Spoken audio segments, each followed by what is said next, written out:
buenas tardes, qué alegría nos da el que usted nos reciba en su casa o donde sea que nos esté escuchando. Estamos tan agradecidos con el Señor por su sintonía y nos alegra mucho eh, enviar las buenas nuevas. Les envío un abrazo a cada uno de ustedes que nos sintonizan en vivo.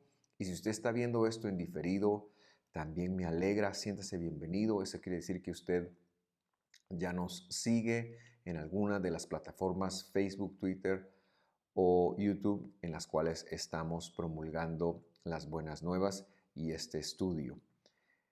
En esta oportunidad quiero invitarle a que si usted no se ha suscrito a nuestro canal de YouTube, a que se suscriba para que le lleguen las notificaciones de todos los estudios que estamos haciendo y de nuestros servicios los domingos, o nos siga tanto en Facebook como en Twitter en @Visión de Femisco, Iglesia Visión de Femisco o Visión de Femisco en la página de Facebook. Así que los esperamos, los animamos. Si usted quiere compartir esto, no tiene ningún derecho reservado. Siéntase en la libertad de hacerlo. Como es mi costumbre, quisiera pedir al Señor que se revele a nosotros, que nos revele, que me ayude a mí a explicar las ideas en esta oportunidad. Padre que estás en los cielos, te damos gracias por tu fidelidad y te adoramos por la palabra que eres tú, Señor, y que la has revelado. Ayúdanos a entenderla, ayúdanos a conectarla y ayúdanos a explicarla en este momento. En el nombre de Jesús pedimos, amén y amén. Quiero decirle que hoy empezamos un pequeño paréntesis que va a durar algunos sábados, creo que serán 3 o a lo mejor 4. Todavía no he terminado de preparar este material, pero tiene que ver con las citas del Señor, algo que en Visión de Fe Misco se ha convertido ya en una práctica que hacemos y que enseñamos y que practicamos.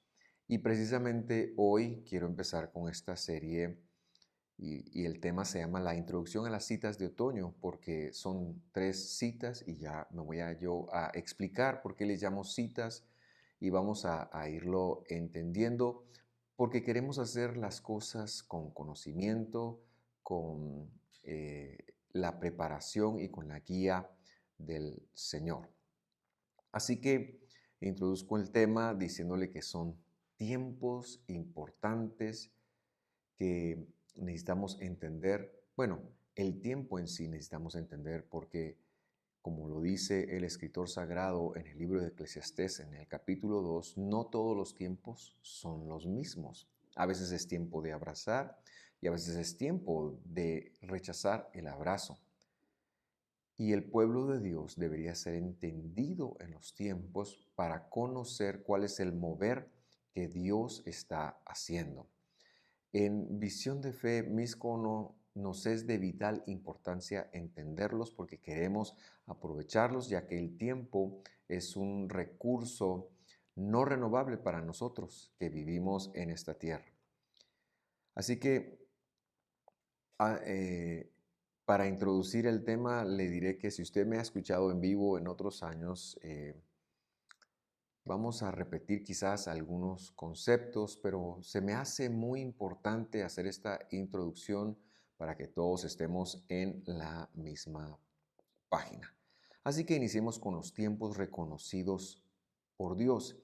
Y es que el tiempo pasa a ser un factor importante desde el día cuarto de la creación, cuando Dios, dice la Escritura en el capítulo 1 de Génesis, establece 2 lumbreras, a la mayor llamó sol y a la más pequeña llamó luna, para que nos ayudaran a distinguir los tiempos, y luego ya Él hace una eh, relación con la semana de 7 días. Usted conoce eso como los 6 días de la creación, pero es muy interesante, por ejemplo, que quizás el primer día duró millones de años, porque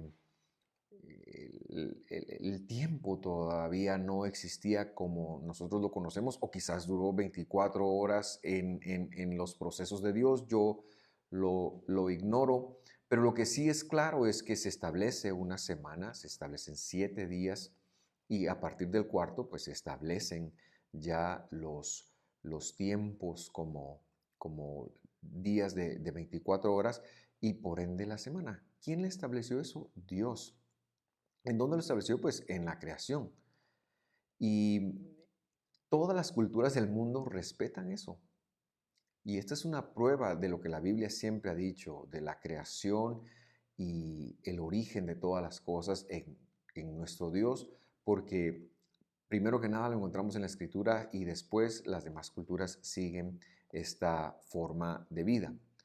Muchos años después, avanzando en el tiempo, el pueblo ya un pueblo formado, ya algunas tribus formadas, quizás ya formadas bien, pero no del todo reconocidas, Dios saca a este pueblo de Egipto, en donde ha estado cautivo por cientos de años, y los está trasladando a Israel o a Canaán para cumplirles una promesa que ha hecho Abraham.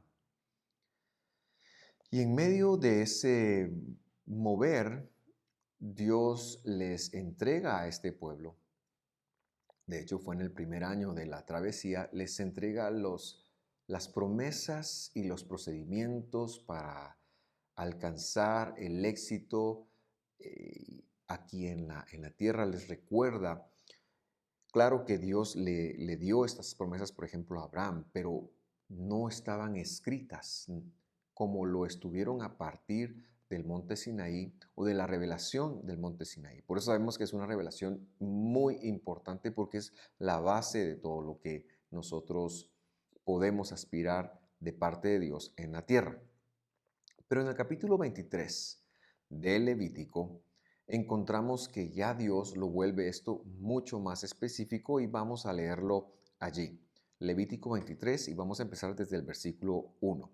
Y dice así: y el Señor habló a Moisés diciendo.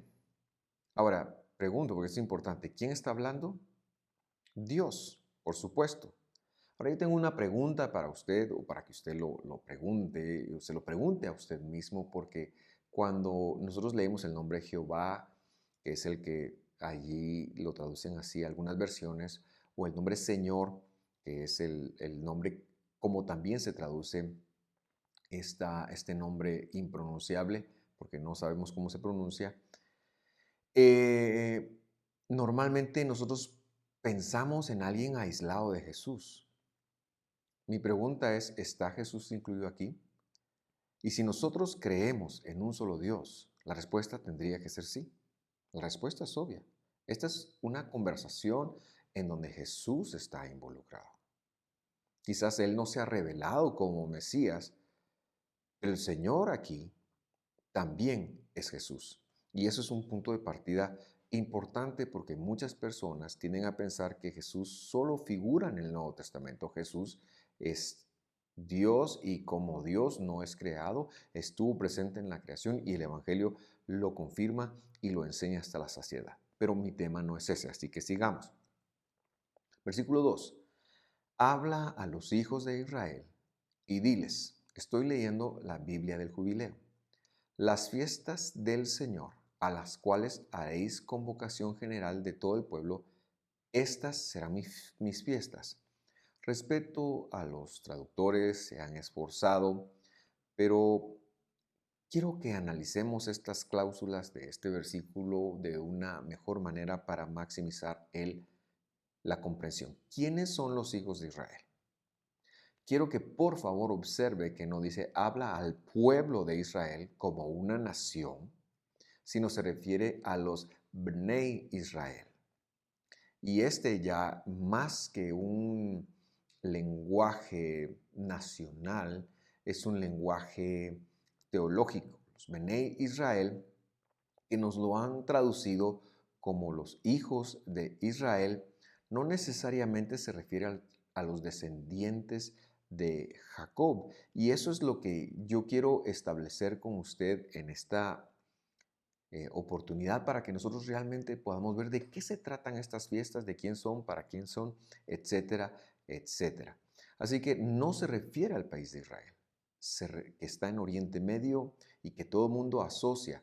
No quiero restar ni hablar de eso, pero quiero decir que en esta oportunidad se está refiriendo a los Benei, y Benei son los herederos de Israel. Esa es quizás el lenguaje teológico, la forma teológica más acertada de hacer esta traducción. Ahora, ¿quiénes son estos herederos de Israel? La respuesta es la simiente de Abraham, los herederos de las promesas de Abraham. Eso lo vamos a probar porque tenemos que explicarlo. Dios se reveló a Abraham, usted conoce la revelación del capítulo 12, y en el versículo 2, lo leemos ahora, dice, y haré de ti una nación grande, un pueblo grande, una multitud grande. La palabra que usa ahí es la palabra que después utilizan para traducir gentiles, un gran goy, ¿verdad? Una nación grande. ¿Quién es Israel? Están aquí descritos en esta promesa. Israel es la nación grande que va a salir de esta promesa que Dios le está haciendo a Abraham. En este sentido es que Jacob recibe su cambio de nombre de Jacob a Israel, porque él es como el primero que hereda esta promesa. Recuerde usted que los primeros dos patriarcas tuvieron pocos hijos, pero Jacob tuvo las 12 tribus de Israel. Por eso es que a él le cambian el nombre de Jacob a Israel, que es el nombre que Dios escogió para materializar la promesa a Abraham que había hecho en el capítulo 12 que ya leímos. Otro versículo, léalo conmigo también. Génesis 13:16 y dice así: pondré tu simiente como el polvo de la tierra, que si alguno puede contar el polvo de la tierra, también tu simiente será contada. Por favor, note que el versículo no dice descendencia refiriéndose a los hijos físicos exclusivamente, sino dice simiente. La palabra aquí es zera y quiere decir semilla, la semilla de Abraham. Y es curioso que no es sino hasta el Evangelio. Por eso es que el Evangelio es tan poderoso, porque viene a revelar o viene a expandir completamente la revelación que Dios ha dado en su Torá, en su ley.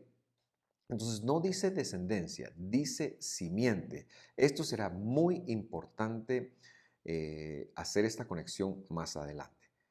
Por supuesto que las 12 tribus fueron hijos de Israel, pero muchas veces también se les llamó pueblo. Lo que debemos recordar es que esta promesa siempre fue a los hijos, a los herederos de Israel. Si nos adelantamos en la historia bíblica, vamos a ver muchas cosas que ocurrieron con este pueblo, pero yo no tengo todo el tiempo para profundizar en eso, así que si usted se acuerda, en tiempos de David, David gobernó sobre las 12 y en este sentido fue el rey más exitoso que gobernó sobre las 12 tribus de Israel, sobre las 12 simientes. Quizás es una simiente, pues, pero en función de tribus es que yo le llamo así. Cuando su nieto llega a reinar, la nación se parte en dos por los pecados de Salomón, padre del nieto. Y esta nación se quedó partida en dos por muchos años hasta que en el 722 las 10 tribus del norte fueron exiladas y solo quedó el remanente de Judá. Quedó un remanente, Judá. Y este remanente, bueno, es exilado en el 586 y luego empieza una convulsa historia que alguna está escrita y alguna otra historia de esos años del 586 hasta la aparición y el nacimiento de Jesús, nuestro Mesías, nuestro Dios, nuestro Salvador. Hasta ahí, mucha historia usted tendrá que investigar por usted mismo. Pero de este remanente, Judá, salieron varias vertientes que manifestaban lo que se conocía en ese entonces como la fidelidad de Israel, la fe, las creencias que ellos estaban exhibiendo en la palabra de Dios. Yo he hablado muchísimo de esto en la introducción al Nuevo Testamento. Usted puede consultar los estudios, allí están cuáles son estas vertientes, pero la vertiente más fuerte era la de los fariseos. Ellos fueron muy proselitistas. Exigían, eso sí, que las personas gentiles se hicieran judíos para heredar las promesas de Dios.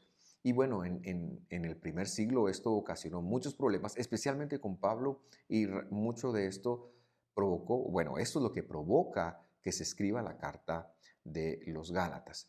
Pero luego, después de la venida de Jesús, el evangelio que Jesús dejó, las enseñanzas de Jesús y luego las enseñanzas paulinas, vienen y hacen una tremenda aclaración.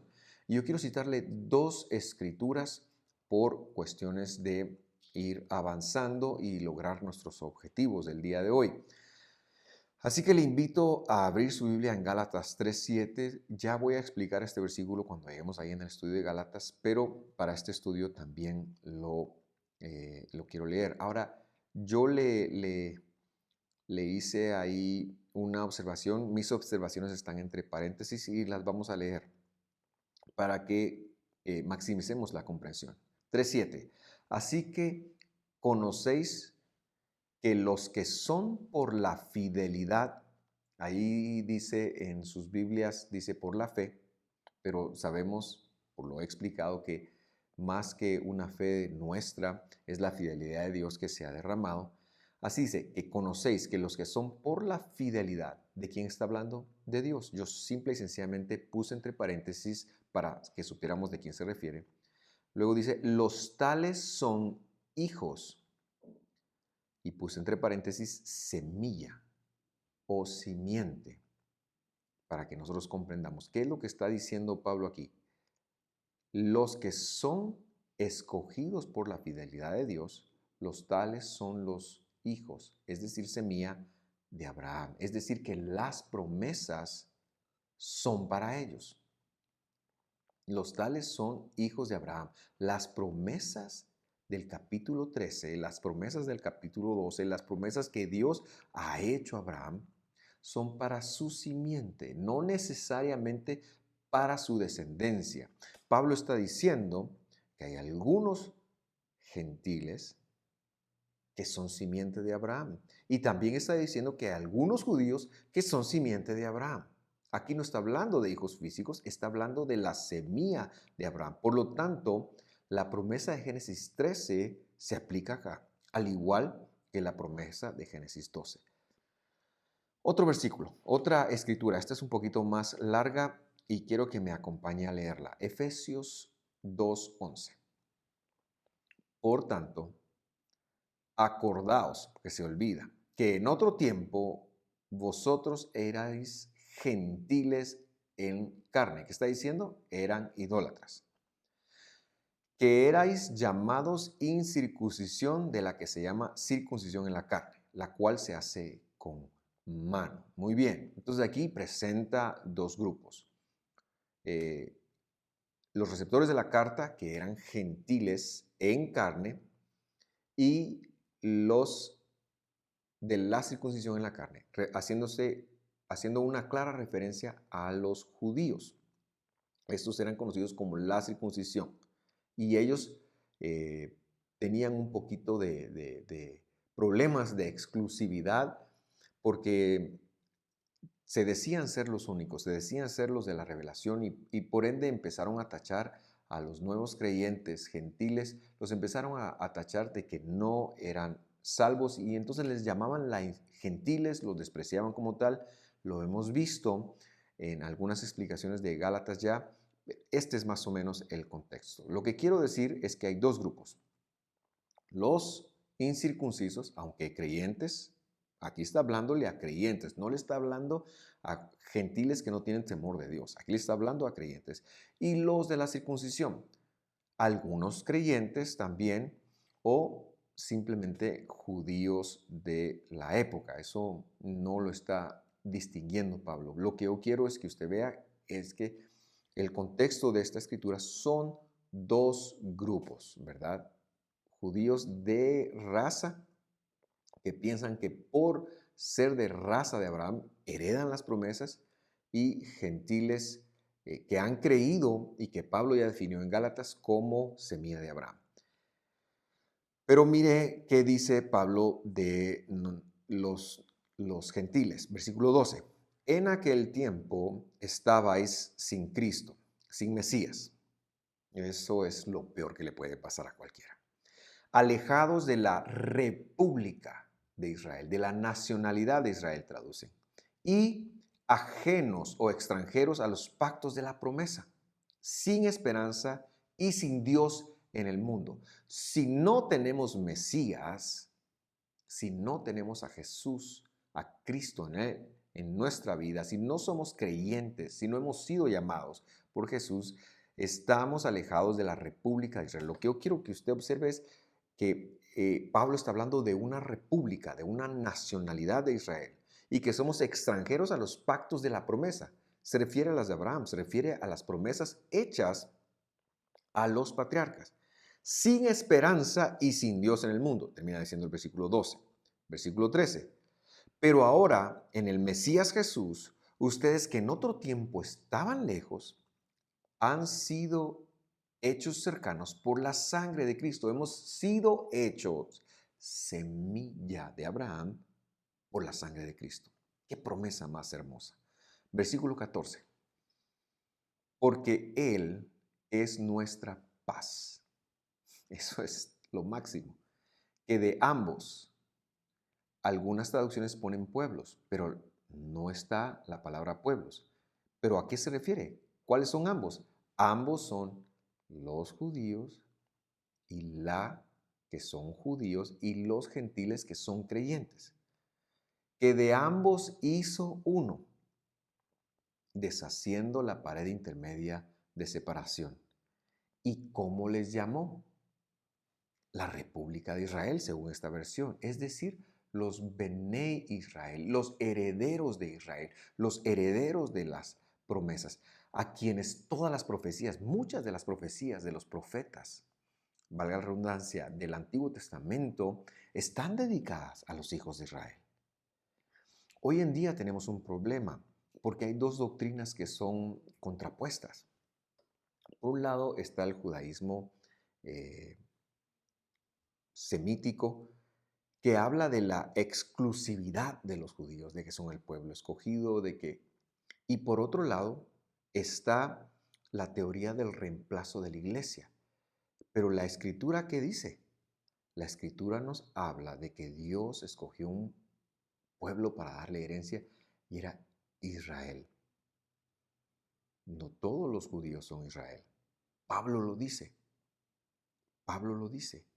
Pero nosotros como creyentes que fuimos injertados, que somos de ese pueblo, hemos sido llamados a esto y hemos sido tenidos con incluidos en esta promesa. No todos los gentiles son Israel tampoco, ¿verdad?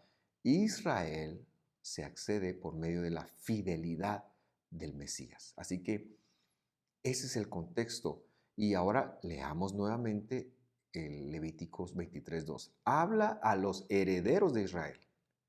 Nos hemos invertido todo este tiempo para establecer quiénes son ellos. Y diles, ahora entro en materia. Las fiestas del Señor, las cuales haréis convocación general de todo el pueblo, estas serán mis fiestas. Lo segundo que ya hablé de hijos o de Israel, ahora quiero hablar de las fiestas del Señor. La palabra fiesta es una traducción mala porque ahí no dice fiesta, ahí dice cita o tiempo apartado por Dios. Eso es lo que quiere decir la palabra modei, que tiene un posesivo, ¿verdad? Moadim le llaman en plural, eso sería cita. Moad en singular. Así que la palabra cita es la que mejor traduce lo que aquí dicen como fiesta. Pero el tema es el siguiente. Dios está diciendo que le hable a los hijos de Israel, ya hablamos quiénes son ellos, que hay unas citas, hay unos tiempos en donde Dios cita a Israel, a la semilla de Abraham, a los que han recibido sus promesas, y en mi corazón está atender a esa cita. Por eso enseñamos esto, por eso enseñamos esto.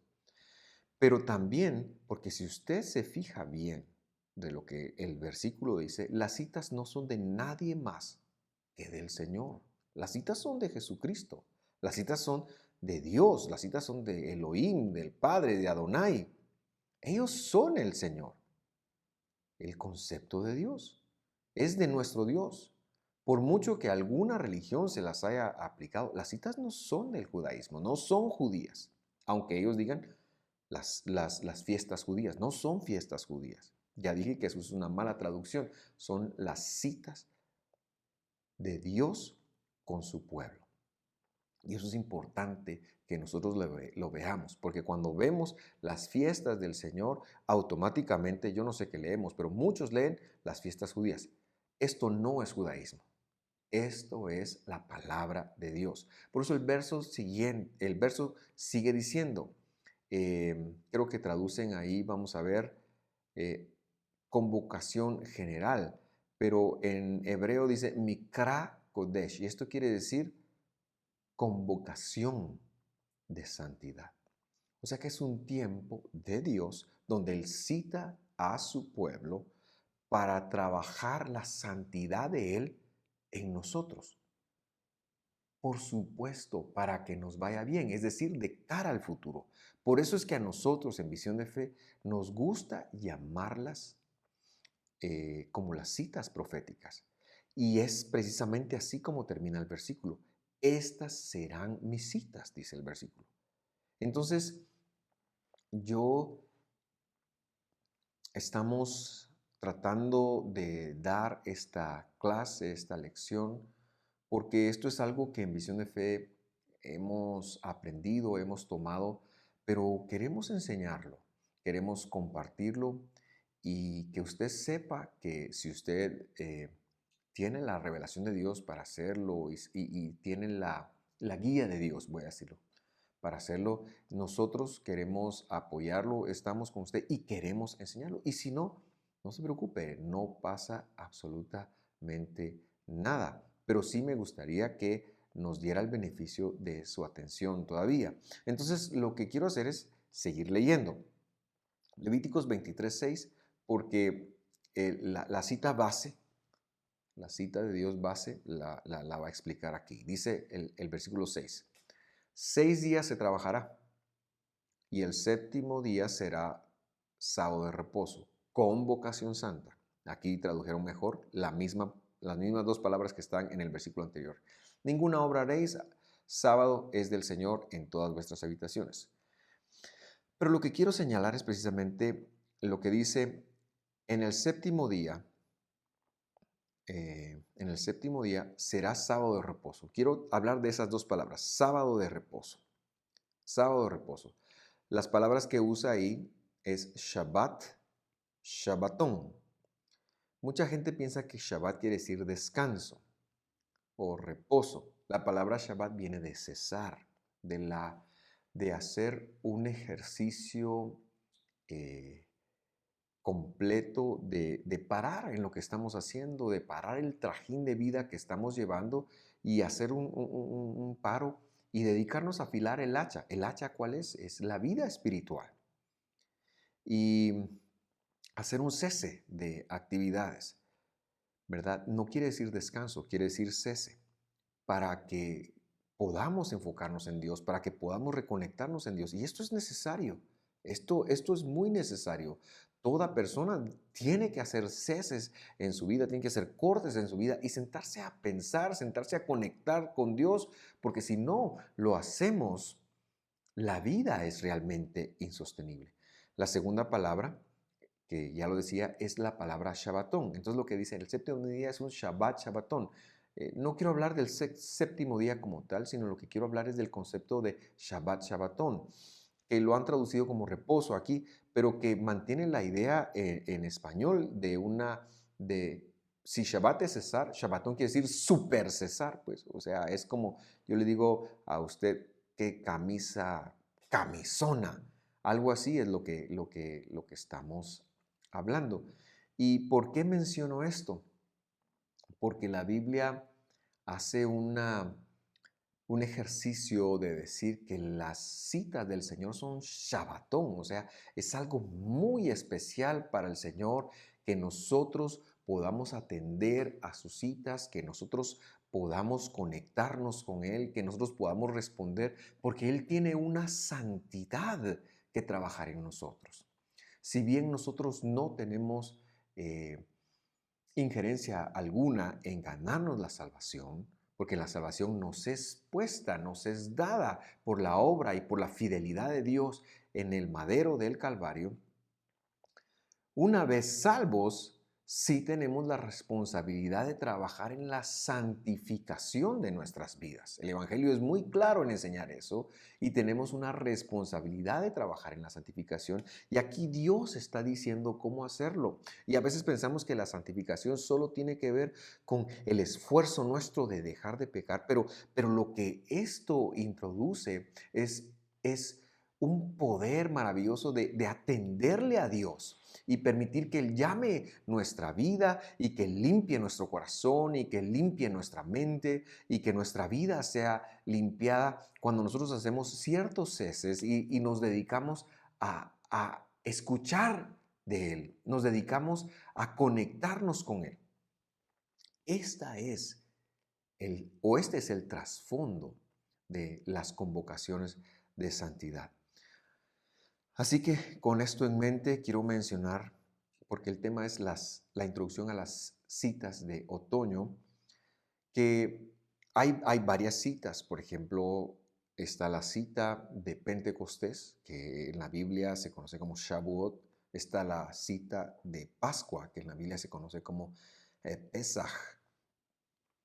Y sin embargo, en el séptimo mes, en el mes de, de otoño, porque fue revelada a Israel, e Israel vivía hacia el norte del globo terráqueo, es decir, sobre el Ecuador. Entonces es tiempo de otoño. En el séptimo mes se dan 4 citas, ¿verdad? Y yo quiero brevemente mencionarlas, y en los siguientes sábados vamos a estar haciendo una enseñanza de qué se trata, de qué significa y su aplicación en el Evangelio. Por supuesto, y aprovecho aquí para decirle que de hoy en 8 estaremos celebrando una reunión en Zoom. Es una reunión profética, es la cita de las trompetas. Entonces, de hoy en 8 yo voy a explicar a las 4 de la tarde de qué se trata, y a las 7 de la noche queremos tener una reunión en Zoom.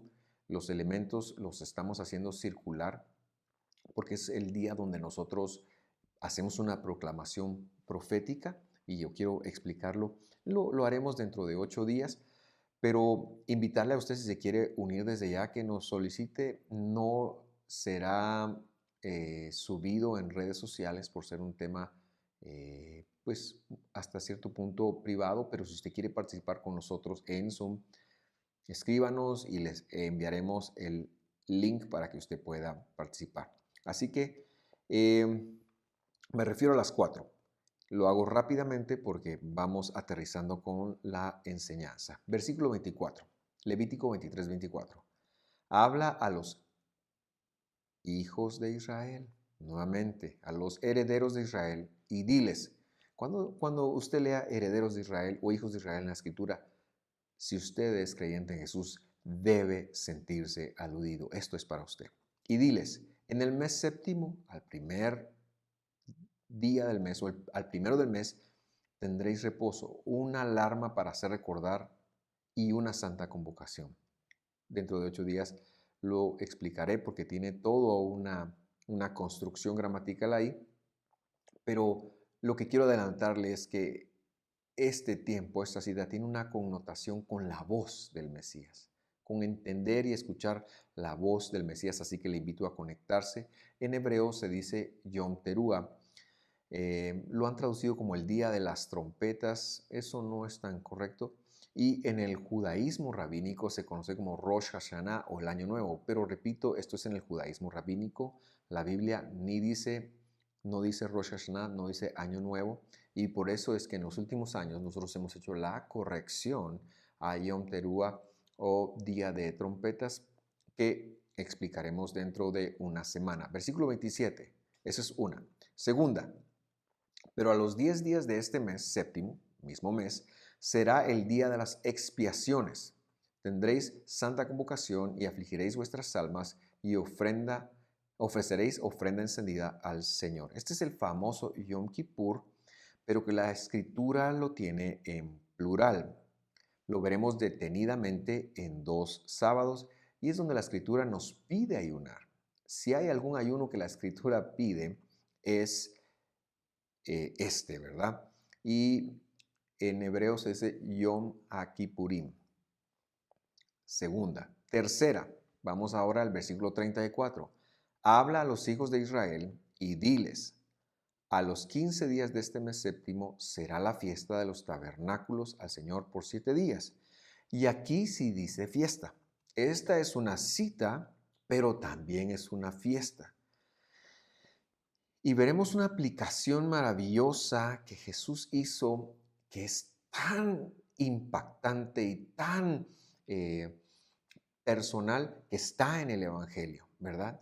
Y esto estoy seguro que será glorioso. Y por último, Levítico 23:36, la cuarta. 7 días ofreceréis ofrenda encendida al Señor. El octavo día, esta es una parte, es la menos conocida, se conoce en hebreo como Shemini Atzeret, y dice, el octavo día tendrán santa convocación y ofrecerán ofrenda encendida al Señor. Es fiesta, ninguna obra servil haréis. También está en el Evangelio, haremos una explicación. Así que yo en este momento les agradezco por sintonizarme y espero que esto haya traído un poquito de luz. Si usted tiene alguna duda, déjenlo en los comentarios y estaremos intentando responderles. Y los esperamos de hoy en 8 a las 4 y aquellos que deseen conectarse también a las 7 de la noche. También les recuerdo que el día de mañana en el servicio dominical tendremos la presencia de Dios, tendremos la palabra de Dios y estamos muy contentos de eso. Un último anuncio para los niños de mañana en 8.